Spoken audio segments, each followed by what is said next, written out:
വിശുദ്ധ ഖുർആനിൻ്റെ ആയത്തിൻ്റെ അവസാനം, വിശുദ്ധ ഖുർആനിലെ ആയത്തിൻ്റെ അവസാനം വലിയ പൂജ്യം കണ്ടാൽ ഇതിനെ സൂചിപ്പിക്കുന്നത് ഇത് ഫുൾ സ്റ്റോപ്പ് വഖഫ് ആണ്.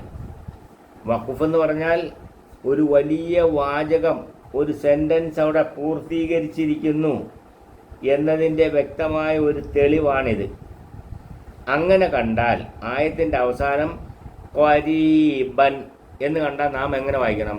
ഖരീബ ഖരീബ. റസൂലൻ എന്ന് ആയത്തിൻ്റെ അവസാനം കണ്ടാൽ നാം വായിക്കേണ്ടത് റസൂല റസൂല.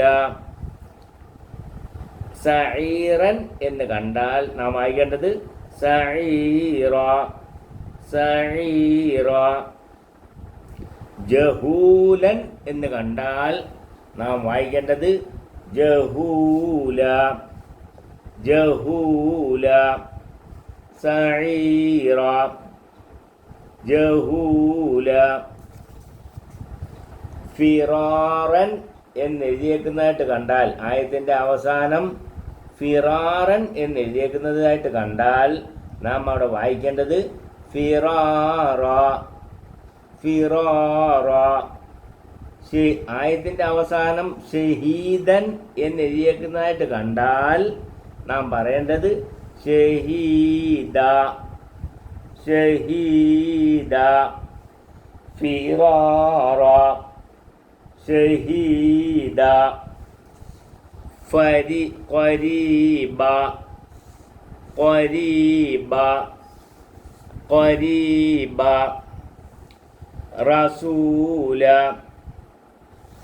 സഈറ ജഹൂല. ഫിറാറ ഷഹീദ. ഖരീബ ഖരീബ.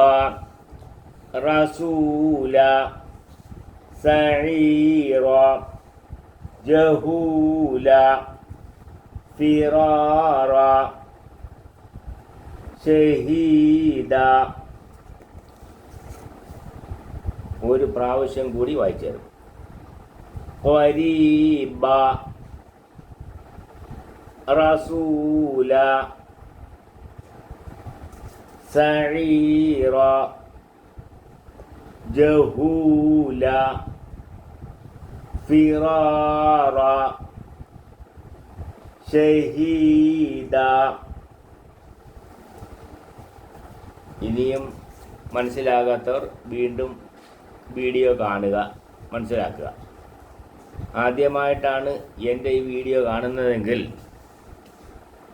സബ്സ്ക്രൈബ് ചെയ്യുക, ഷെയർ ചെയ്യുക, ലൈക്ക് ചെയ്യുക.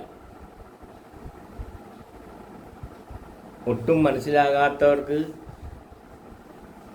അലിഫ് മുതൽ തുടങ്ങുന്ന വീഡിയോ ഉണ്ട്, അത് കാണണം. അത് കാണുമ്പോൾ ഏത് മാസ്റ്റർക്കും എളുപ്പം അറബ് ഭാഷ പഠിക്കാൻ കഴിയും.